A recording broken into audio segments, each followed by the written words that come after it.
La diferencia es que... Amables televidentes, tal como lo habíamos anunciado, damos la más cordial bienvenida en nuestros estudios al economista Francisco Suet, decano de la Facultad de Economía de la Universidad de Especialidades Espíritu Santo, quien nos honra con su presencia en esta mañana. Qué gusto que nos acompañe, economista. Buenos días y bienvenido. Buen día, Luisa. Buen día. Bueno, a lo que vamos. La Comisión de lo Tributario de la Asamblea Nacional recibió la semana anterior la proforma presupuestaria del 2019, teniendo un plazo de 30 días para realizar el informe, debatirlo al seno de la Asamblea y aprobarlo. Si no lo aprueban en los 30 días plazo, entrará por vigencia de la ley, tal como corresponde. Sí. De acuerdo a su experiencia y a sus conocimientos en materia de economía, ¿la propuesta del Ejecutivo guarda o no concordancia con la situación actual, económicamente hablando, del Ecuador? La respuesta más corta es que es más de lo mismo. ¿No ha variado? No, cuando uno examina el año 18 que es el que decurre y lo que se plantea para el año 19 y lo que hay del año 16 y del 15 y del 14 y qué sé yo, va a hallar que es un parentesco muy cercano en todos estos documentos. ¿En qué se parece? Un creciente servicio de deuda, una decreciente cantidad de recursos para inversión y un creciente gasto en consumo adicionalmente. ¿A qué atribuir esa situación? Al hecho de que el fisco ha perdido el control de su propia economía. No es como el caso de un ama de casa o un jefe de familia que simplemente gasta más allá de lo que tiene, más allá de lo que puede gastar, y lo que haya es que en el tiempo simplemente sube la deuda. Economista, dicho en otras palabras y en el argot sencillo y popular, gana 5.000 pero gasta 20.000. Casi que es así. ¿Vio? Sí, y con una diferencia. ¿Cuál? Que cuando se trata del ama de casa o se trata del jefe de familia que gana 5 y gasta 20, de alguna manera tiene que darse modos para cubrir ese hueco. Lo mismo le pasa al gobierno. Con una diferencia. ¿Cuál es? Que se lo pide a usted para que usted le pague la diferencia. ¿Usted quién es? El contribuyente. Lo hace por la vía de los impuestos. Cuando el Estado se endeuda, ¿a quién recurre? ¿Quién financia al Estado? ¿Quién financia al gobierno? Siempre el contribuyente.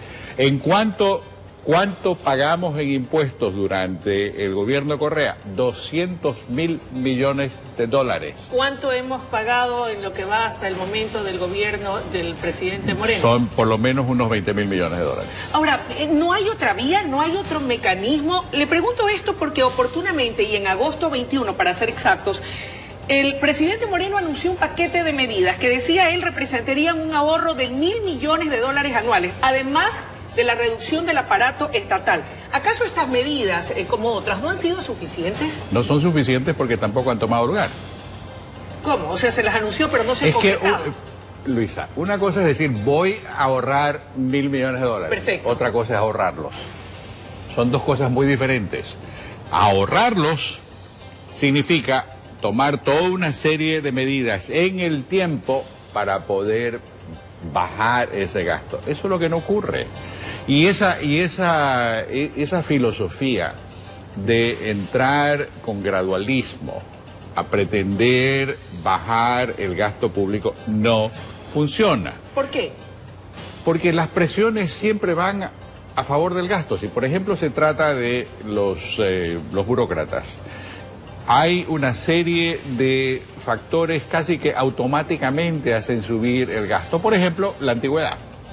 Los beneficios, si se incrementan los beneficios o se incrementa el sueldo mínimo vital, por ejemplo, o el salario básico que le llaman ahora, eso tiene un efecto de cascada que definitivamente a su vez impacta sobre el gasto total. Pero desaparecieron subsecretarías, ministerios, se fusionaron otros. Cambiaron de nombre, simplemente se cambiaron de dirección, se cambiaron de edificio, sigue la misma gente. Y en ese sentido, entonces, este anuncio del trabajo en conjunto con el Banco Interamericano de Desarrollo, por ejemplo, en el sentido de que se iba a buscar optimizar el Estado y reducir gastos. No creo que un organismo internacional de esa prestancia naturaleza se preste para un sainete. No, estamos de acuerdo en eso. Ok. Por eso es que yo le decía que una cosa es decir, voy a ahorrar, y otra cosa es ahorrar. Ya. Hay una diferencia de tiempo. Está bien que se haya llamado al BID para que el BID, como un ente externo respetado y respetable, venga y en forma objetiva analice, ¿no?, todo el detalle del Estado. Ok. ¿No? Tal vez están contando entonces las autoridades encargadas de esos temas, como comercio exterior o finanzas, con que las concesiones, según han dicho, traerán en el segundo semestre del 2019 $1.000 millones más en operaciones que se darán en el campo vial, energético, inmobiliario. Ahora, del dicho al hecho hay mucho trecho. ¿Qué condiciones, economista Suet, y aquí le pregunto al experto en temas financieros, deben darse en el país para que esto se concrete en una realidad tangible y no quede solamente en un enunciado y buenas intenciones de que esos dineros vengan? Mire usted, yo el otro día le oí al asesor Cuesta, a Santiago, decir que la propuesta, por lo menos de la manera como él lo articuló, implicaba que se darían estas concesiones, pero que el Estado exigiría el 25% de las utilidades, más el pago de los impuestos, más el 15% de los trabajadores. ¿Eso es viable? Eso lo que significa es que una concesión que tendría, sin estos factores, un valor de 100, cuando le pone estas cargas, entonces tiene un valor de mercado de 50 o de 40. Eso es lo que es. Okay. Significa que la cotización o el interés por esta concesión va a bajar. Y por último, si es que le dice, aparte de eso, solamente lo puede tener 15 años y después de eso me lo regresa, ¿ya?, el concesionario pasa a ser un administrador común y corriente y nada más. Usted ha dicho al inicio de esta entrevista que es más de lo mismo la proforma del 2019, pero en ocasiones los escenarios cambian. ¿Cuál ha sido el escenario que ha predominado en este 2018 económicamente hablando y cuál es el que se proyecta podría darse en el 2019 a efecto de que esa proforma sí funcione, como espera el Ejecutivo, así sea de manera gradual? No, es que, repito, el gradualismo, hay momentos en que puede funcionar. Okay. Y puede funcionar cuando una economía, ya vemos así, está más o menos sintonizada. Perfecto. Pero cuando está totalmente desintonizada, ¿ya?, el gradualismo no va a aplicar. El mejor ejemplo que le puedo dar es el de Argentina. ¿Cuál es la característica? La característica es la deuda. Luisa, tenemos una deuda tan creciente y tan agresiva durante el gobierno de Moreno, adicionalmente al gobierno de Correa, ¿no?, que efectivamente llega un momento en que, por más de que le digan, es que solamente debemos el 65 o el 70% del PIB, pero si no tienen los medios para pagarlo, no lo puede pagar. Pero han dicho que ahora en noviembre viaja el presidente y su comitiva para renegociar la deuda en China, por ejemplo, además de que pidieran otro crédito, según lo anunciaron oportunamente, de alrededor de $500 millones. El tema con China es un tema complejo. Si yo soy el acreedor, yo soy el chino, y me siento delante del ecuatoriano que me pide estas cosas, lo primero que voy a hacer es, explíqueme por qué yo tengo que cambiar estas condiciones.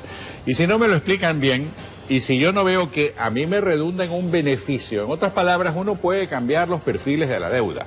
Lo que importa desde el punto de vista del análisis que el acreedor hace es que el valor presente de esa obligación que se le adeuda sea por lo menos igual al que tiene ahora. Y en ese sentido, si usted fuese el ministro de Finanzas en este gobierno y acompañara al presidente a China en su viaje ahora en noviembre, ¿cuál sería su propuesta para China en términos de la renegociación de esa deuda? Siempre hay la posibilidad de negociar, y yo lo tuve que hacer. Así es. ¿No? Y el asunto es que en la medida en que uno se presenta más consistente, más congruente con una política económica que sea clara, que sea claramente demostrada, que establezca cuáles son los objetivos y por qué este componente de refinanciación es importante, entonces de esa manera yo puedo empezar a argumentar y puedo, por ejemplo, ofrecer facilidades en comercio exterior, en intercambio comercial, etcétera, en inversiones, lo cual a su vez tiene un efecto sobre las relaciones bilaterales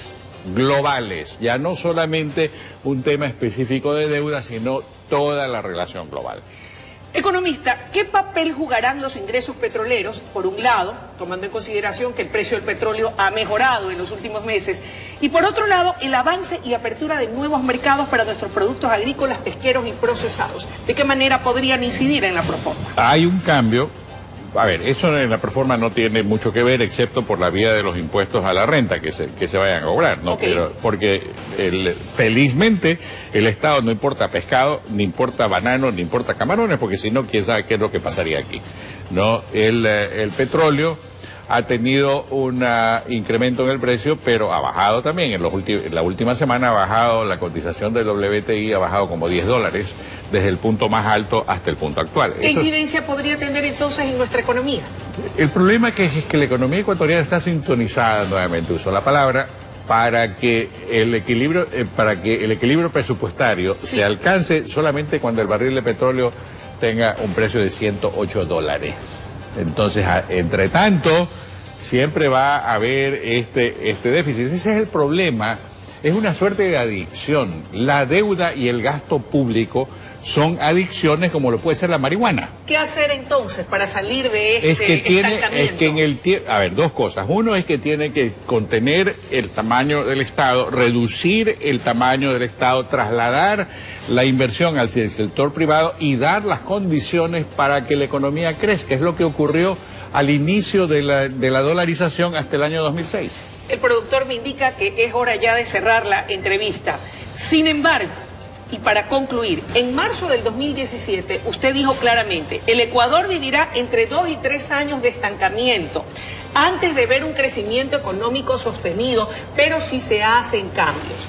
¿Vamos por la ruta correcta? ¿Se han hecho los cambios que el país demanda o todavía estamos stand-by? Lamentablemente la respuesta más corta es estamos stand-by, a ratos parecemos cangrejos, damos 3 pasos para adelante, 2 pasos para atrás y 4 para el costado, ¿no? Ese es el problema, es la falta de sentido de dirección. Y esto hasta el momento en el gobierno del licenciado Moreno no se logra tener.